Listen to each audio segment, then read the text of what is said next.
നമസ്കാരം, എല്ലാവർക്കും ഇന്നത്തെ കോമ്പറ്റേറ്റീവ് എക്സാം കാണുന്നതിന്റെ പുതിയൊരു വീഡിയോയിലേക്ക് സ്വാഗതം. ഇന്ന് നമ്മൾ KSന് വേണ്ടിയിട്ട് എടുക്കാൻ പോകുന്നത് what books and burials tell about എന്ന് പറയുന്ന ചാപ്റ്റർ ആണ്. ഏറ്റവും ഇമ്പോർട്ടൻ്റ് ആയിട്ടുള്ള, അതായത് ഋഗ്വേദങ്ങളെ പറ്റിയിട്ട് പറയുന്ന, ഋഗ്വേദം, യജുർവേദം, അങ്ങനെ പല വേദങ്ങൾസ് ഉണ്ടല്ലോ, അങ്ങനെയുള്ള വേദങ്ങളെ പറ്റിയിട്ട് പറയുന്ന ക്ലാസ് ആണിത്. അപ്പോൾ വളരെ ഇമ്പോർട്ടൻ്റ് ആണ്, നോക്കുക. ഇത് കഴിയുമ്പോഴത്തേക്ക് പിന്നെ രാജാക്കന്മാരുടെയൊക്കെ കാര്യമാകും. സോ സ്റ്റാർട്ട് ചെയ്യുന്നു. നമ്മൾ പലതരത്തിലുള്ള വേദങ്ങളെ പറ്റിയിട്ട് കേട്ടിട്ടുണ്ട്. 4 വേദങ്ങളാണ് പ്രധാനമായിട്ടും ഉള്ളത്: ഋഗ്വേദ, സാമവേദം, യജുർവേദം, അഥർവവേദം. ഓൾഡസ്റ്റ് വേദ എന്ന് പറയുന്നത്, ഏറ്റവും പഴക്കമുള്ള വേദം ഏതാണ്? ഋഗ്വേദമാണ് അല്ലെ. ഏകദേശം 3500 വർഷങ്ങൾക്ക് മുമ്പാണ് ഋഗ്വേദം എഴുതിയിരിക്കുന്നത്. Rigveda includes more than 1000 hymns called sukta. Hymn എന്ന് വെച്ച് കഴിഞ്ഞാൽ സൂക്തങ്ങൾ എന്ന് നമ്മൾ പറയത്തില്ലേ, ഓർ വെൽ സെഡ്. അതായത് ഏകദേശം 1000-ലധികം സൂക്തങ്ങളാണ് ഋഗ്വേദത്തിനുള്ളത്. 3500 വർഷങ്ങൾക്ക് മുമ്പാണ് എഴുതിയിരിക്കുന്നത്. These hymns are in a praise of various gods and goddess. പണ്ട് പല ദേവിമാരെ പറ്റിയിട്ടും ദൈവങ്ങളെ പറ്റിയിട്ടും ഒക്കെ ഒരുപാട് സൂക്തങ്ങൾ ഇതിനകത്തുണ്ട്. 3 gods are especially important: Agni, the god of fire; Indra, the warrior god; Soma, a plant from which a special drink was prepared. പ്രധാനമായിട്ടും ഋഗ്വേദത്തിൽ പറഞ്ഞിരിക്കുന്നത് 3 ദേവന്മാരെ പറ്റിയിട്ട്. എന്തിനെ പറ്റിയിട്ട്? അഗ്നിദേവൻ, ഫയറിന്റെ അധിപൻ; വാരിയർ ഓഫ് ഗോഡ് ഇന്ദ്രനെ പറ്റിയിട്ടും; സോമ എന്ന് പറയുന്നത് എന്താണ്? A plant from which A special drink, ഒരു പ്രത്യേക ഡ്രിങ്ക്, സോമരസം എന്നൊക്കെ കേട്ടിട്ടില്ലേ? അങ്ങനത്തെ പ്രത്യേക ഡ്രിങ്ക് ഉണ്ടാക്കാനായിട്ടുള്ള ഒരു പ്ലാന്റ് ആണ് സോമ. ഈ 3 കാര്യങ്ങളെ പറ്റിയിട്ട്, 3 ഗോഡ്സിനെ പറ്റിയിട്ട് എസ്പെഷ്യലി ഋഗ്വേദയ്ക്കകത്ത് എടുത്ത് പറയുന്നുണ്ട്. These hymns were composed by sages. അന്നത്തെ കാലത്ത് നമുക്കറിയാം, സേജസ് എന്ന് വെച്ച് കഴിഞ്ഞാൽ ഋഷിവര്യന്മാരുണ്ടായിരുന്നു. ഇവരാണ് ഈ സൂക്തങ്ങളൊക്കെ ഉണ്ടാക്കുന്നത്. Priest taught student to recite and memorise each syllable word and sentence. അന്നത്തെ നമുക്കറിയാം, നമ്മൾ സന്യാസിമാരുടെയൊക്കെ വീട്ടിൽ പോയിട്ട് ഗുരുവിൻ്റെ അടുത്ത് പോയി കുട്ടികളെ ചേർക്കും. ആ പ്രീസ്റ്റുകളാണ് എന്ത് ചെയ്യുന്നത്? സ്റ്റുഡൻസിനെ മെമ്മറൈസ് ചൊല്ലി പഠിപ്പിക്കുക, എഴുതി പഠിപ്പിക്കുകയല്ല അല്ലേ, അതായത് പറഞ്ഞ് പഠിപ്പിക്കുന്നു. അങ്ങനെ മെമ്മറൈസ് ചെയ്യുകയാണ് ഓരോ സെൻറ്റൻസും, ഓരോ സൂക്തങ്ങളും, bit by bit with great care. Most of the hymns were composed, taught and learned by men. മിക്കവാറും ആണുങ്ങളാണ് പഠിപ്പിക്കുന്നത്. A few were composed by woman. ചിലത് മാത്രം, ഉണ്ടാക്കുന്നതും പഠിപ്പിക്കുന്നതും ഒക്കെ ആണുങ്ങളായിരുന്നു. ചിലത് മാത്രം എന്താണ്?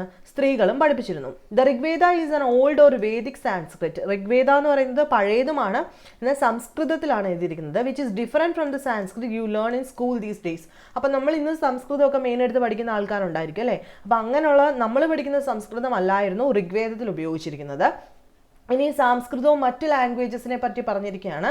നോക്കാം, സംസ്കൃതം എന്ന് പറയുന്ന ഒരു ഫാമിലി ലാംഗ്വേജ് ആണ്, known as Indo-European. Sanskrit is a part of family of languages known as Indo-European ലാംഗ്വേജിനകത്ത്, അതായത് ഫാമിലി ലാംഗ്വേജിനകത്തെ ഒരു പാർട്ട് മാത്രമാണ് സംസ്കൃതം എന്ന് പറയുന്നത്. Some Indian languages such as Assamese, Gujarati, Hindi, Kashmiri, Sindhi, Asian languages such as Persian and many other European languages such as English, French, German, Greek, Italian and Spanish belong to this family. അപ്പോൾ ഈ ഇൻഡോ യൂറോപ്യൻ ഫാമിലിയിൽപ്പെട്ട മറ്റ് languages ആണ് ഈ പറഞ്ഞതെല്ലാം. They are called a family because they originally had words in common. അതായത് ഈ വേർഡുകളെല്ലാം common ആയിരിക്കും, പക്ഷെ പല രീതിയിൽ പ്രൊനൗൺസ് ചെയ്യുന്ന അങ്ങനെ മാറിപ്പോയ ലാംഗ്വേജസ് ആണ് ഈ പറഞ്ഞവ എല്ലാം. ടേക്ക് എ വേർഡ് മാറ്റ്, MATR എന്ന് പറയും നമ്മൾ സംസ്കൃതത്തിൽ. അപ്പം ശരിക്കും ഹിന്ദിയിൽ അത് മാ എന്ന് വിളിക്കും, ആൻഡ് ഇംഗ്ലീഷിൽ അത് മദർ എന്ന് വിളിക്കും. മദർ അതല്ലേ അമ്മ എന്ന് പറയില്ലേ. അപ്പം അതെല്ലാം കൂടി ഉൾപ്പെടുന്നതാണ് ഇൻഡോ യൂറോപ്യൻ ലാംഗ്വേജ് എന്ന് പറയുന്നത്. മനസ്സിലാവുന്നുണ്ടോ? Other languages used in the subcontinent belong to different families. അപ്പം മലയാളവും എല്ലാം എന്താണ്? ഒരു ഫാമിലിയിൽ നിന്നുള്ളതാണ് അല്ലേ. For instance, those used in the north east belong to the Tibet Burman family. Tamil, Telugu, Kannada, Malayalam belong to Dravidian family. നമ്മൾ ദ്രാവിഡ ഭാഷകളാണെന്ന് പറയും അല്ലേ. അപ്പോൾ ദ്രാവിഡിയൻ ഫാമിലിയിൽ നിന്നുള്ളതാണ് തമിഴും തെലുങ്ക്, കന്നഡ, മലയാളം എന്നിവ. And the language spoken in Jharkhand and part of central India belongs to the Austro Asiatic family. അതായത് ജാർഖണ്ഡിലൊക്കെ സംസാരിക്കുന്ന ഭാഷ എന്ന് പറയുന്നത്, അല്ലെങ്കിൽ സെൻട്രൽ ഇന്ത്യയിൽ സംസാരിക്കുന്ന ഭാഷ, അതിൻ്റെ ഫാമിലി ഏതാണ്? ഓസ്ട്രോ ഏഷ്യാറ്റിക് ഫാമിലിയിൽ നിന്നാണെന്ന് പറയാം, അതൊന്ന് നോക്കി വെച്ചിരുന്നാൽ മതി. The books V used are written and printed. The Rigveda was recited and heard rather than read. നമ്മളിപ്പോൾ പറഞ്ഞു കൊണ്ട് തന്നെ എഴുതി വെച്ചിട്ടില്ല, അവരെ അങ്ങനെ വായിച്ച് അങ്ങ് പഠിപ്പിക്കുക അല്ലേ, പറഞ്ഞ് കേട്ട് അവർ പഠിക്കുകയാണ് ചെയ്യുന്നത്. It was written down several centuries after it was first composed. ഇത് ആദ്യമായിട്ട് കമ്പോസ് ചെയ്യുന്നതിനും എത്രയോ വർഷങ്ങൾക്ക് മുമ്പ്. It was written down several centuries after it was first composed. ഇത് ഒത്തിരി വർഷങ്ങൾക്ക് മുമ്പ് ഉണ്ടാക്കിയെങ്കിലും ഇത് എഴുതി തയ്യാറാക്കുന്നത് അതിന് ഒരുപാട് വർഷങ്ങൾക്ക് ശേഷമാണ്. And printed less than 200 years ago. ഏകദേശം 200 വർഷങ്ങളെ ആയിട്ടുള്ളൂ ഇത് എഴുതി വെച്ചിട്ട്. അപ്പോൾ കമ്പോസ് ചെയ്തിട്ട് ജസ്റ്റ് എഴുതി തുടങ്ങിയിട്ട് വർഷങ്ങളായി, അതിനുശേഷം പ്രിന്റ് എടുത്തിട്ട് ഏകദേശം ഒരു 200 വർഷമേ ആയിട്ടുള്ളൂ. ഇനി എങ്ങനെയാണ് ഹിസ്റ്റോറിയൻസ് ഋഗ്വേദയെ പറ്റിയിട്ട് പഠിച്ചത്, അല്ലെങ്കിൽ ഋഗ്വേദ എങ്ങനെയാണ് പഠിച്ചത്? Historians like archaeologist find out about the past, but in addition to material remains they examine written sources as well.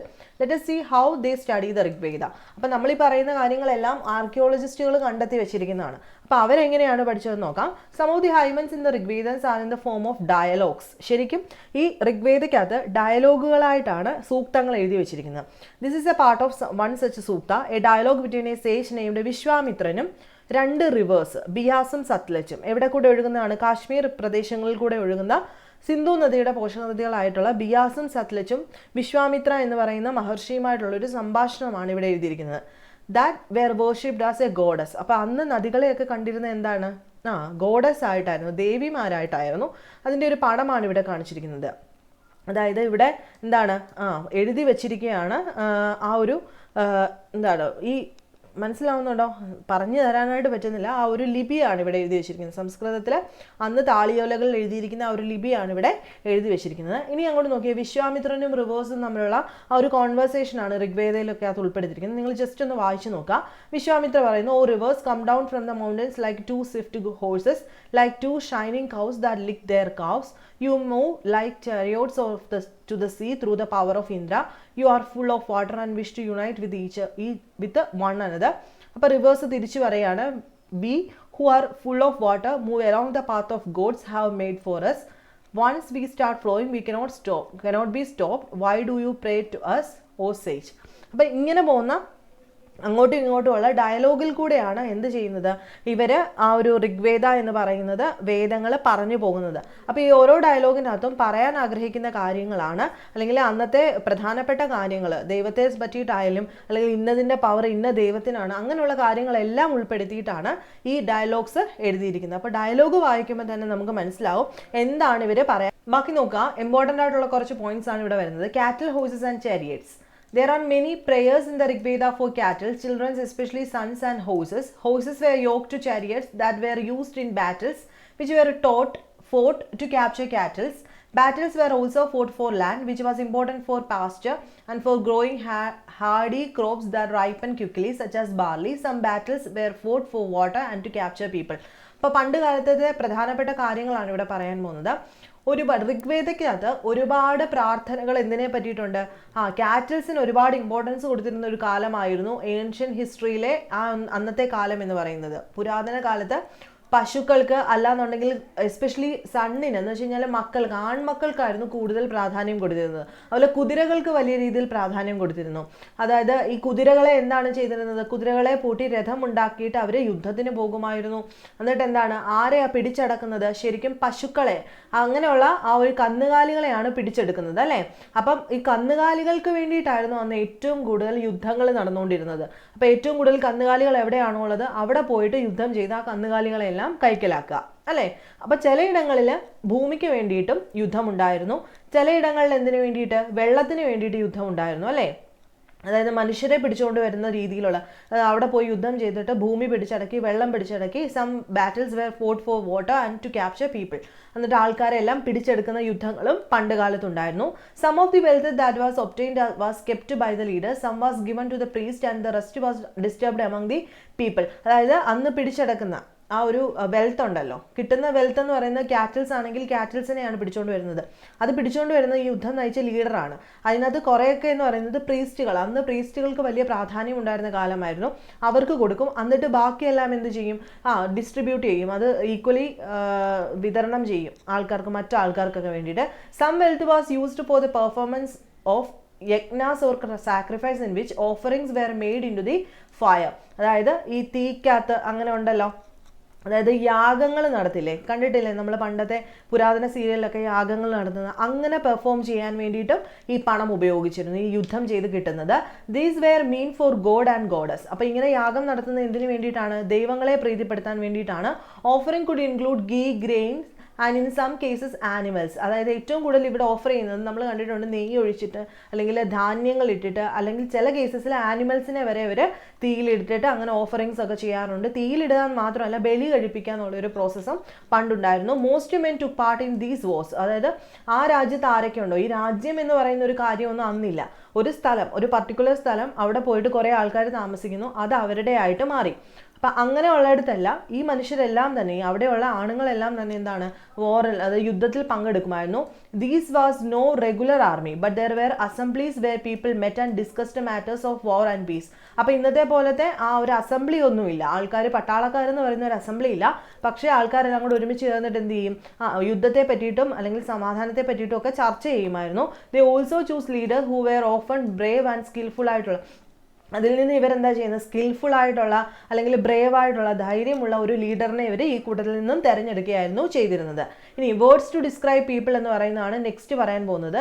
ശ്രദ്ധിക്കുക, there are several ways describing people in terms of the work they do, the language they speak, the place of belonging to, their family, their communities and cultural practices. അപ്പം ഈ ഒരു ആൾക്കാരെ, അതായത് ഒരു സ്ഥലത്ത് ഒരു കൂട്ടം ആൾക്കാർ താമസിക്കുന്നു, അവർ ചെയ്യുന്ന ജോലി അല്ലെങ്കിൽ അവർ സംസാരിക്കുന്ന ഭാഷ അല്ലെങ്കിൽ അവർ ഏത് ഫാമിലിയിൽ നിന്നാണ് അല്ലെങ്കിൽ അവർ ഏത് പ്ലേസിൽ നിന്നാണ്, അവരുടെ കൾച്ചറൽ പ്രാക്ടീസസ് എങ്ങനെയാണ്, ഈവൻ ഭക്ഷണം കഴിക്കുന്ന രീതി പോലും വെച്ചിട്ട് അങ്ങനെ ആൾക്കാരെ തരം തിരിച്ചിരുന്നു അന്ന്. എന്ന് വെച്ച് കഴിഞ്ഞാൽ മനസ്സിലാവുന്നുണ്ടോ? See some of the words use to describe the people found in the Rigveda. There are two groups who are described in the terms of their work. The priest sometimes called Brahmins who perform various rituals and rajas. അപ്പം ശരിക്കും പ്രീസ്റ്റുകളും രാജാക്കന്മാരും. Priest എന്ന് വെച്ച് കഴിഞ്ഞാൽ എന്തായിരിക്കും, ബ്രാഹ്മിൻസ് എന്നാണെന്ന് ഇപ്പോഴും ബ്രാഹ്മിൻസ് എന്ന് പറഞ്ഞ് വിളിക്കുന്നതാണ്. അവരെന്താ ചെയ്യുന്നത്, പലതരത്തിലുള്ള പൂജകളൊക്കെ ചെയ്യുന്നവരാണ് അവർ. പിന്നെ രാജാക്കന്മാരെന്ന് പറഞ്ഞു കഴിഞ്ഞാൽ എന്തായിരിക്കും, these rajas were not like the ones you will learning about later. They did have a capital, cities, places or armies. Nor did they collect taxes. അതായത് ഈ രാജാക്കന്മാരെന്ന് പറയുന്നത് ഇപ്പോഴത്തെ പോലത്തെ അല്ലെങ്കിൽ പിന്നീട് വന്ന രാജാക്കന്മാരുടെ അതേ പവറോട് കൂടിയിട്ടുള്ള ആൾക്കാരൊന്നും അല്ല. അവർക്ക് ക്യാപിറ്റൽ സിറ്റിയോ അല്ലെങ്കിൽ ആർമിയോ അങ്ങനെ ഒന്നുമില്ല. അതുപോലെ ടാക്സ് കളക്ട് ചെയ്യാനുള്ള പണ്ടത്തെ പോലത്തെ ഈ വിക്രമാദിത്യ എന്ന് പറയുന്നത് അല്ലെങ്കിൽ സമുദ്രഗുപ്ത അങ്ങനെയൊന്നും അന്നത്തെ കാലത്ത് ആയിട്ടില്ല. അതൊക്കെ പിന്നീടാണ് വരുന്നത്. Generally son did not automatically succeeded father as rajas. അപ്പം ജനറലി പറയുകയാണെങ്കിൽ മക്കളുണ്ടല്ലോ, ആൺമക്കൾ, അവർ ഓട്ടോമാറ്റിക്കായിട്ട് രാജാവൊന്നും ആവാനായിട്ട് അന്നത്തെ കാലത്തൊന്നും പോകുന്നില്ലായിരുന്നു. Two words were used to describe the people or the community as a whole. One was the word jana. അതായത് രണ്ട് കാര്യങ്ങളായിരുന്നു, രണ്ട് വേർഡ്സ് ചേർന്നിട്ടാണ് പീപ്പിൾസ് അല്ലെങ്കിൽ കമ്മ്യൂണിറ്റിയെ വിളിച്ചിരുന്നത്.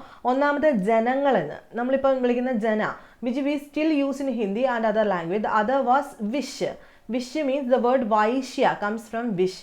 അപ്പം ജന, വിഷ് രണ്ട് രീതിയിലായിരുന്നു ആൾക്കാരെ ഡിസ്ക്രൈബ് ചെയ്തിരുന്നത്. Several vish or jana are mention by name. So we find reference to the Purujana or vish, the Bharata jana or wish. എന്താണെന്ന് വെച്ച് കഴിഞ്ഞാൽ എന്താ മനസ്സിലാവുന്നു, ഭാരത vish, Bharata jana, Yadujana or vish and so on. അപ്പോൾ യദുജന എന്ന് വെച്ച് കഴിഞ്ഞാൽ അതൊരു കാറ്റഗറി. അതുപോലെ പുരുജന അല്ലെങ്കിൽ പുരുവിഷ്, ഭാരതജന അല്ലെങ്കിൽ ഭാരതവിഷ് അങ്ങനെ ചേർത്തിട്ടായിരുന്നു ജനങ്ങളെ തരംതിരിച്ച് പറഞ്ഞിരുന്നത്. Sometimes the people who composed the hymns describe themselves as Aryans and call their opponents Dasa and Dasyas. അതായത് ചില സമയങ്ങളിൽ ആൾക്കാർ വിളിച്ചിരുന്നത്, അതായത് ഈ സൂക്തങ്ങളൊക്കെ എഴുതുന്നതും ഡിസ്ക്രൈബ് ചെയ്യുന്നവരെ അവർ സ്വന്തമായിട്ട് വിളിച്ചിരുന്ന പേരായിരുന്നു ആര്യന്മാരെന്ന് വിളിച്ചിരുന്നു അല്ലേ. അവരുടെ ഒപ്പോണൻസിനെ അവർ ദാസന്മാരെന്നും അല്ലെങ്കിൽ പെൺകുട്ടികളെ ദാസ്യാസ് എന്ന് വിളിച്ചിരുന്നു. ബാക്കി നോക്കുകയാണെങ്കിൽ these were people who did not perform sacrifice. അതായത് സാക്രിഫൈസും പൂജകളും ഒന്നും ചെയ്യാത്ത ആൾക്കാരെയായിരുന്നു ഇങ്ങനെ വിളിച്ചിരുന്നത്.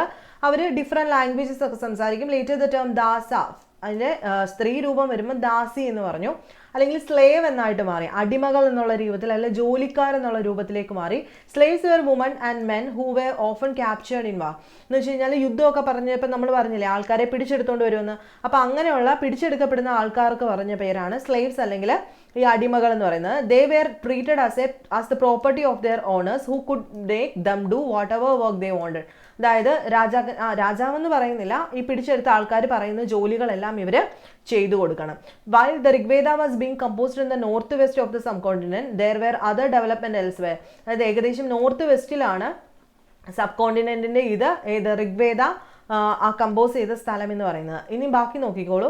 മെഗാലിത്തിനെ പറ്റിയിട്ടാണ് ഇവിടെ പറയുന്നത്. ഇതിനെ പറ്റിയിട്ട് മെഗാലിത്സ് എന്താണെന്ന്, ലിത്ത് എന്താണെന്ന് നമ്മൾ പറഞ്ഞു, കല്ല് അല്ലേ. അപ്പം മെഗാലിത്ത് എന്താണെന്നാണ് പറയുന്നത്.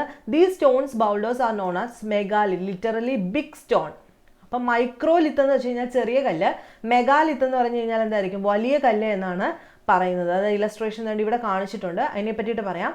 These were carefully arranged by people and were used to mark burial site. The practice of erecting megalith began about 3000 years ago and was the prevalent throughout the Deccan, South India, in the northeast and Kashmir. എന്ന് വെച്ച് കഴിഞ്ഞാൽ ഈ ശവക്കുഴി എന്ന് നമ്മൾ പറയും, അതായത് ശവം ഉണ്ടായി കഴിയുമ്പോൾ അവിടെ അടക്കുന്ന സ്ഥലം, അതാണ് ഈ കാണിച്ചിരിക്കുന്നത്. Some important megalithic sites are shown on map 2. നേരത്തെ മാപ്പിനകത്താണ്, ജസ്റ്റ് ഒന്ന് നോക്കിയേക്കണം. While some megalith can be seen on the surface, other megalith burials are often underground. ചിലത് നമുക്ക് സർഫസിൽ തന്നെ കാണാൻ പറ്റും, ചിലത് മണ്ണിനടിയിലായിരിക്കും. Sometimes archaeologists find a circle of stone boulders or a single large stone standing on the ground. There are only indication that there are burial. നമ്മൾ കണ്ടിട്ടുണ്ടായിരിക്കും ഒരു ഒറ്റ കല്ല് മാത്രം. ഈ കേരള ഹിസ്റ്ററിക്കകത്തൊക്കെ പറയുന്നുണ്ട്, നമ്മൾ എടുത്തു നോക്കുകയാണെങ്കിൽ ഒരു കല്ല് മാത്രം ഇങ്ങനെ വെച്ചേക്കുന്നത് കാണാം ആ ഒരു ശവകുടീരത്തിനടുത്തായിട്ട്. ചിലയിടത്ത് ഒരുപാട് കല്ലുകൾ ഇങ്ങനെ നിരത്തി വെച്ചേക്കുന്നതും കാണാം. All these burials have some common features. Generally, the dead were buried with distinct pots, which are called black and red ware. Also found are tools and weapons of iron and sometimes skeleton of horse equipments and ornaments of stone. അതായത് നമ്മൾ Kerala history പഠിക്കുന്ന സമയത്തും പറയുന്ന ഒരു കാര്യമാണ്, പണ്ട് കാലത്ത് അടക്കുന്ന സമയത്ത് ഇവർക്ക് വിശ്വാസം എന്ന് പറഞ്ഞു കഴിഞ്ഞാൽ ഈ ഒരു ജീവിതം കഴിഞ്ഞ് അവിടെ ചെല്ലുമ്പോഴും ജീവിതമുണ്ട്. അതുകൊണ്ട് തന്നെ ഇവരെ പോട്ടിനകത്താണ്, ശരിക്കും ഒരു പാത്രത്തിനകത്താണ് അടച്ചു വെച്ചുകൊണ്ടിരുന്നത് കുറേ നാളെങ്കിലും. അപ്പോൾ അങ്ങനെ ചെയ്യുന്ന സമയത്ത് ഇവരുടെ കൂട്ടത്തിൽ തന്നെ ആഭരണങ്ങൾ, അല്ലെങ്കിൽ കൂട്ടത്തിൽ കുതിരയുടെ സ്കെലറ്റൻ ഒക്കെ കണ്ടുപിടിച്ചിട്ടുണ്ട്, അല്ലെങ്കിൽ ഹോഴ്സിൻ്റെ എക്യുപ്മെൻറ്റ്സ്. അപ്പോൾ ജീവിതം ഇത് കഴിഞ്ഞുണ്ടെന്നുള്ള രീതിയിലുള്ള കാര്യങ്ങളൊക്കെ ഈ കുഴിമാടത്തിനകത്ത് കണ്ടെത്തിയിട്ടുണ്ട്. Finding about social differences. അപ്പം പണ്ട് കാലത്ത് നിലനിന്ന സോഷ്യൽ ഡിഫറൻസിനെ പറ്റിയിട്ട് നമുക്കറിയാം. അപ്പം അന്ന് തുടങ്ങിയ സമയത്തെ സോഷ്യൽ ഡിഫറൻസിനെ പറ്റിയിട്ടാണ് ഇവിടെ പറയുന്നത്. Archaeologist think that object found with a skeleton probably belong to the dead person. അതായത് ഈ മരിച്ച ഇവിടെ നിന്ന് കിട്ടിയ ആ ഒരു ഡെഡ് പേഴ്സൻ്റെ ആയിരിക്കാം, മരിച്ചുപോയ ആളുടെ സ്കെലറ്റൻ ആയിരിക്കാം ഇങ്ങനെയുള്ളിടത്ത് നിന്ന് കിട്ടുന്നത്. Sometimes more object are found in one grave than in another. Find Brahmagiri on map 2. അതായത് ഫസ്റ്റ് ചാപ്റ്ററിൽ പറഞ്ഞിരിക്കുന്ന മാപ്പാണ്. Here one skeleton was buried with 33 gold beads, 2 stone beads, 4 copper bangles and 1 coach shell. Other skeleton have only a few pots. These finds suggest that there was some difference in status among the poor people with who buried. അതായത് പണ്ട് കാലത്ത് ചില കുഴിമാടങ്ങളിൽ നിന്നും ഒരുപാട് ആഭരണങ്ങൾ കണ്ടെത്തുന്ന സമയത്ത് ചിലതിൽ നിന്നും അത്രയ്ക്ക് വിലപിടിപ്പുള്ള സാധനങ്ങളൊന്നും കിട്ടാറില്ല. അപ്പോൾ അതിൻ്റെ അർത്ഥം എന്താണ്, ഇന്നത്തെ പോലെ തന്നെ പണ്ടും എന്താണ് പണത്തിൻ്റെ difference ഒരുപാടുണ്ടായിരുന്നു. where some burial spot mean for certain families. ഇനി ചില സമയത്തോ മെഗാലിത്ത് contain more than one skeleton. These indicate the fact people perhaps belonging to the same family were buried in the same place throughout the same time. Not at the same time. The bodies of those who died later were brought into the grave through the potholes, stone circles or boulders placed on the surface probably. അതായത് ഒരു വീട്ടിൽ നിന്നും ഒരു ഫാമിലിയിൽ നിന്നും ആൾക്കാർ മരിക്കുകയാണെന്നുണ്ടെങ്കിൽ എന്താ ചെയ്യുന്നത്, അത് ആ ആളെ കുഴിച്ചിട്ട സ്ഥലത്ത് തന്നെ പിന്നീട് ആ ഫാമിലിയിൽ നിന്ന് ആരൊക്കെ മരിക്കുന്നോ അവരെല്ലാം അവിടെ തന്നെ. നെക്സ്റ്റ് പറയാൻ തോന്നുന്നത് ഇനംഗോൺ എന്ന് പറയുന്ന പൂന മഹാരാഷ്ട്രയിലുള്ള ഒരു സ്ഥലത്തെ ഒരു ആർക്കിയോളജിസ്റ്റുകൾ കണ്ടെത്തിയ ഒരു കാര്യത്തെ പറ്റി, സൈറ്റിനെ പറ്റിയിട്ടാണ്. It is a site on the river God, a tributary of Bhima. It was occupied between 3600 and 2700 years ago. ഏകദേശം പൂന മഹാരാഷ്ട്ര ആ ഒരു ഭാഗത്താണ് ഈ സ്ഥലം. 3600-2700 വർഷങ്ങൾക്ക് മുമ്പ് ഒരു സൈറ്റ് കണ്ടെത്തി. Here adults were generally buried in the ground, laid out straight with the head towards the north. അവിടെ എന്ന് പറഞ്ഞു കഴിഞ്ഞാൽ മനുഷ്യരെ അടക്കുന്നത് ഗ്രൗണ്ടിൽ തന്നെയാണ്, സ്ട്രെയിറ്റ് ആയിട്ട് കിടത്തിയതിന് ശേഷം നോർത്തിലേക്ക് തലയൊക്കെ വെച്ചിട്ടാണ്. Sometimes burials were within the houses. Vessels that probably contained food and water were placed with the dead. ചില സമയത്ത് വീടിനകത്താണ് അടക്കുന്നത്, അപ്പോൾ അവരുടെ കൂട്ടത്തിൽ ഈ വെസലിനകത്ത് തന്നെ ഫുഡും വാട്ടറും ഒക്കെ കൊടുത്തിരിക്കും. One man was found buried in a large 4-legged clay jar in the courtyard of a 5-roomed house. in the center of the settlement. This house also had a granary. The body was placed in the cross-legged position. അപ്പോൾ ചില സ്ഥലങ്ങളിൽ ഒരു മനുഷ്യനെ അങ്ങനെയും കിട്ടിയിട്ടുണ്ട്. അതായത് 4 legged clay ജാർസിനകത്ത് കോർട്ട്യാർഡിനകത്ത് വലിയൊരു 5 റൂമുള്ള ഒരു ഹൗസിൻ്റെ നടുക്കായിട്ട് വലിയൊരു സൈറ്റിലായിട്ട് അല്ലെങ്കിൽ ഒരു സെറ്റിൽമെൻറ്റ് സെൻറ്റർ സെറ്റിൽമെൻറ്റിനകത്ത് അടക്കിയിട്ടുണ്ടായിരുന്നു. അതിനെ കിടത്തിയിട്ടല്ലായിരുന്നു അടക്കിയത്. എന്തായിരുന്നു? This house also had a ഗ്രാനറിയോട് കൂടിയിട്ടുള്ള ഒരു വീടായിരുന്നു. The body was placed in a cross legged പൊസിഷനിലാണ് ആ ഒരു സ്കെലറ്റൻ നമുക്ക് അവൈലബിൾ ആയിട്ടിരിക്കുന്നത്. ഇനി ഈ സ്കെലറ്റൻ എന്താണ് പറയുന്നത്? അപ്പം ചുരുക്കം പറഞ്ഞു കഴിഞ്ഞ് കഴിഞ്ഞാൽ ഇത്രേ പറയുന്നുള്ളൂ. പണ്ടത്തെ കാലത്ത് സോഷ്യൽ ഡിഫറൻസ് വളരെ വലുതായിട്ടുണ്ടായിരുന്നു. അങ്ങനെ വന്നു കഴിഞ്ഞപ്പോഴത്തേക്ക് അടക്കുന്നതിനകത്ത് അവർ വിശ്വസിച്ചിരുന്നത് ഇത് കഴിഞ്ഞു കഴിഞ്ഞാൽ ഒരു ജീവിതമുണ്ട്. അപ്പോൾ അങ്ങനെയുള്ള ഒരു ജീവിതം ഉണ്ടെങ്കിൽ അവർക്ക് അവിടെ പോയിട്ട് കഴിക്കാനുള്ള ഫുഡ് അല്ലെങ്കിൽ ഓർണമെൻറ്റ്സ് അതൊക്കെ കൊടുത്തായിരുന്നു വിടുന്നത്. അപ്പോൾ സോഷ്യൽ ഡിഫറൻസിനനുസരിച്ച് പൈസയുടെ വ്യത്യാസം അനുസരിച്ച് തന്നെയായിരുന്നു അന്നും പ്രവർത്തിച്ചിരുന്നത്.